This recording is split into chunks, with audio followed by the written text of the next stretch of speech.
Anti-Blackness is fundamentally, the reason why, Black Americans have not been able to secure reparations for slavery and its afterlife. And it's not only for Black Americans, Black folks in the Caribbean also have not received reparations. We're not asking for handouts. We're asking for healing from the centuries of harm that still continues to this day.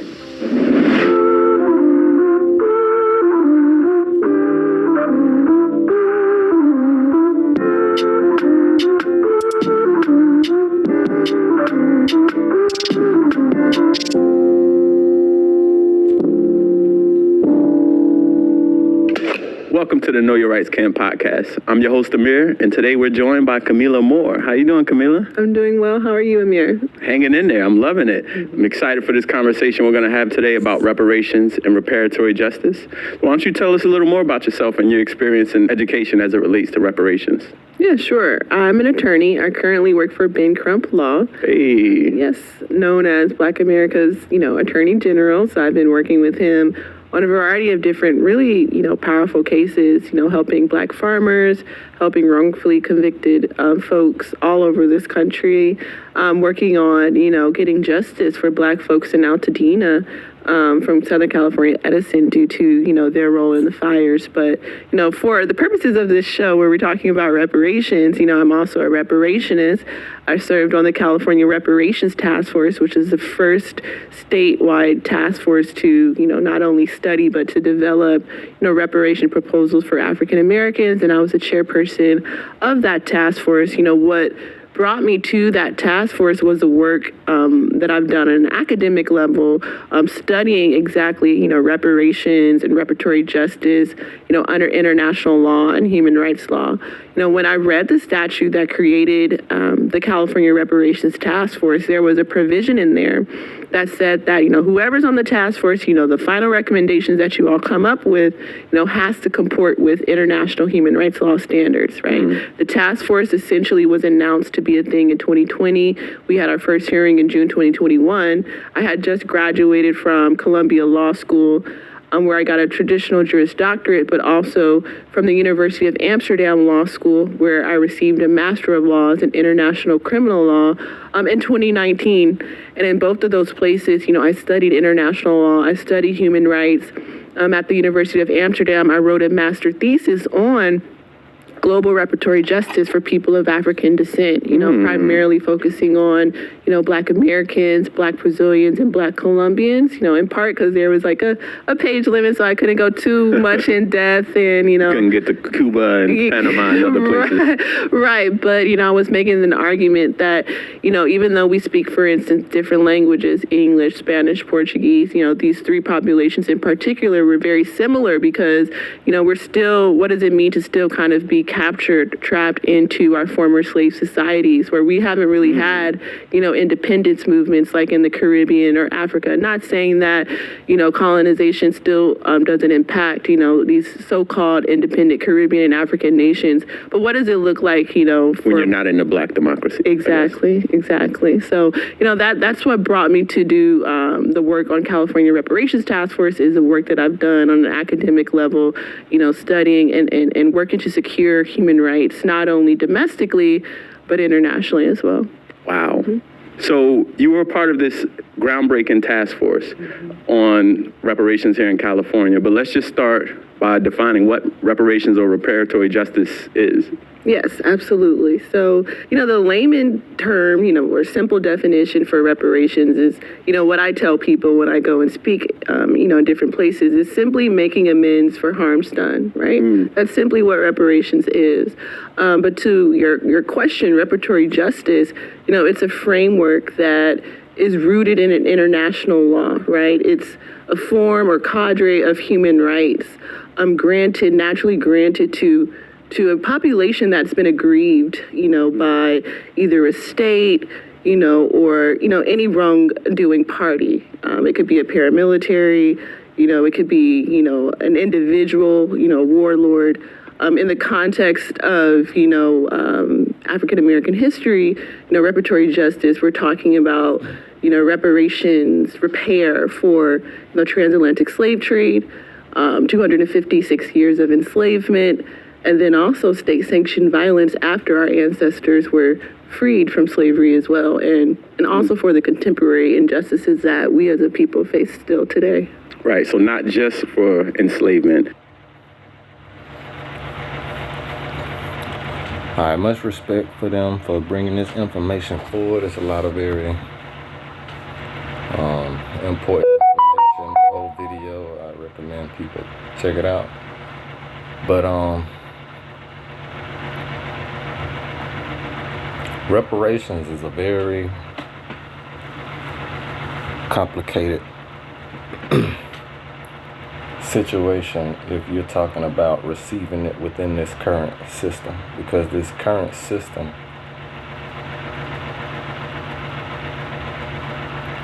has been created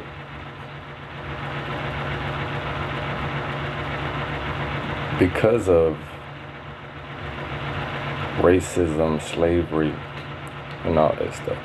And not only, of course, it definitely is targeting black people, but it not only targets black people, but it harms all other races within this country just to get at black people. So in order for this country to let the world know that they are trustworthy, that they are actually the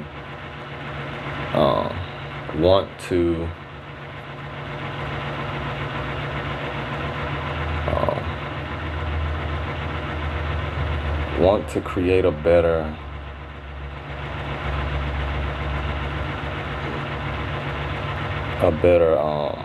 and more positive reputation for themselves, they have to do something in the form of reparations for black people. And it goes so deep that even other races within this country can request reparations because of the harm that they would, even white people, like a lot of the good white families, well, I don't know, because the benefits that they've received from the system, they also receive a lot of benefits. So I can't really say that, but this system that was created to oppress black people harms everybody. And so in order for them to get right, in order for this country to really let the world know that they're trying to do better, they have to do something. But they're not going to be able to do anything until black people are organized. And they should definitely assist in whatever efforts black people come up with to organize, because most of the black people in positions to lead are corrupted. They're only in those positions because they sold out. So they're not trustworthy with any of this stuff. They're not trustworthy within this system. And so you can't invest those reparations into systems that they are in control of, because 9 times out of 10 they're only going to look out for themselves. I mean, they already are separating themselves as if they're better because they have money, amongst other reasons for whatever. So whatever reparations has to be evenly distributed to all black people. And in order for that to be possible, black people have to be organized. And that takes it back to Starting your own communities. Everybody, not just black people, everybody need to reestablish your independence, regain control over your lives. What that means is when you separate into your, just take like the modern day apartment complex of today.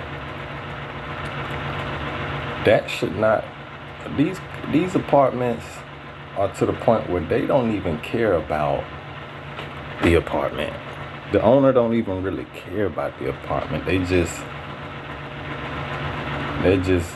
well, in the black neighborhoods, from my observation, they don't really care about the apartments. They don't do a good job keeping up the maintenance. It's like they own the building just long enough to make their money back and profit for what they paid to pay for it, and then they sell it off again. And so they neglect all their obligations to maintaining their own property, because they know that at some point it's going to get tore down and rebuilt and gentrified.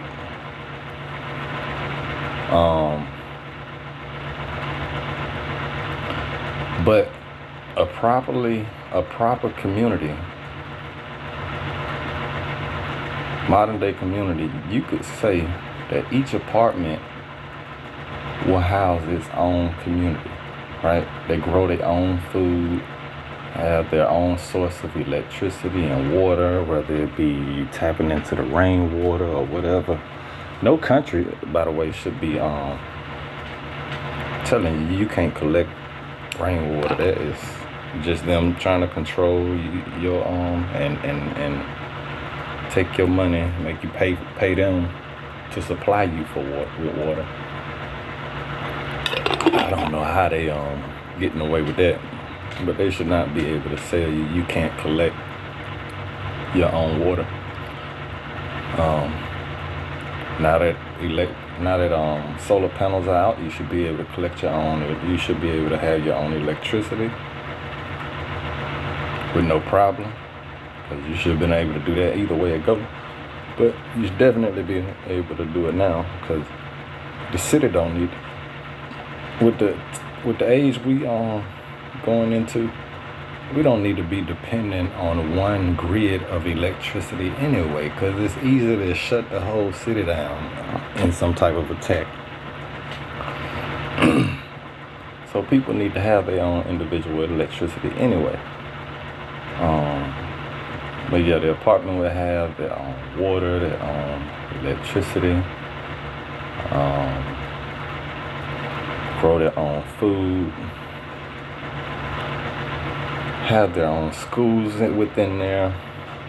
Like literally your school right there where you're living at. You wake up, go to your school, learn. In that type of system, they'll be able to develop their own electricians. They'll be able to develop their own plumbers, because everybody will be invested in maintaining their community. And that will be a better system, because it ensures that every kid or every person within that community will have a job to do to help maintain that community. And that goes a long way in making it where the world operates as one. If we're all separated. I know it sounds confusing, but the world works better as one when we're all separated into these small groups like that, because I don't believe we should have put everybody in an entire city or state within the same rules. It should have been every group of people needs someone to speak up for them, needs someone to judge them. Like, you shouldn't be, need someone to police them. you shouldn't be getting policed and judged by people that don't know you. So I mean, separation is a must for reparations. You gotta separate in order to reorganize, and once that is done, that's when you can speak to these people about what you're gonna need so that you can repair the damage that was done from slavery, racism, and all of that. And basically, had they not done what they done, black people would have been healthier minded, more family oriented. The contributions, while great as it is, would have been even more of an impact, a positive impact to the world, had they not been facing oppression. But who knows? I mean, maybe oppression, like they say, pressure makes diamonds. So I mean, what happened definitely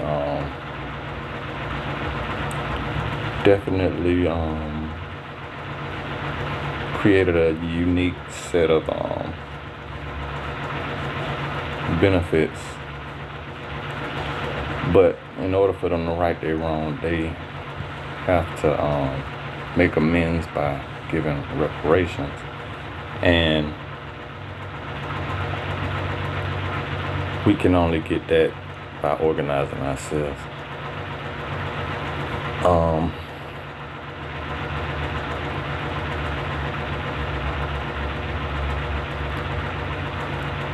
Once, as I said, once we have these communities established, which, as I said, the government should assist with that in us getting our own land. They should assist in us coming together and putting people in the right communities that are suited for them and will meet the needs. And that's basically about them being linked in with like-minded people and someone that can help facilitate their healing, or whatever the case may be, so that their children or whatever children involved will be in a more positive environment to do this. And it'll be much easier to know what's going on when you're separated in these small communities as a whole, because with these computers we can create a network for each community to communicate with the world and let them know what they need to get right. Because it's a lot of damaged people. Not everybody is in the healthy mindset to even want this for themselves. So when it comes to getting this done, it's gonna be a lot of people that just really don't, that might fight against it because they in their little comfort zone and don't want to change, right? And they'll have their space. I mean, they want to stay in the matrix, let them stay in the matrix. As time goes on, while we're trying to get this situated,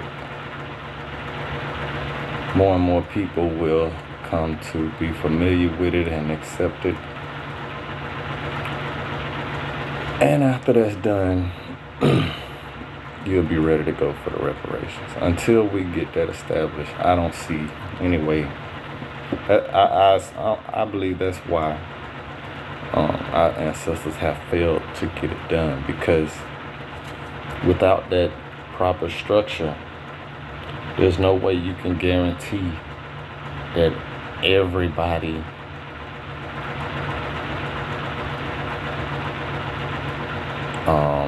benefits from the reparations package. I mean, just creating facilities and stuff like that for I suppose the community centers and stuff like that. Even that within itself is not enough, because, like I said, the people that would be in those facilities may be corrupted. Their mindset may not be healthy in terms of doing what's best for the people. They may not know how to do what's best, because we've been raised to think selfishly. We don't know how to think as a community. So, in order to think about the community, you gotta establish a community. That's what's gonna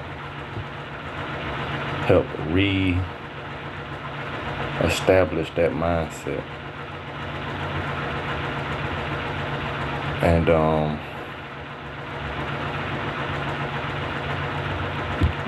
I mean, it's a must, man. I can't really think of all the details in this short video, but you gotta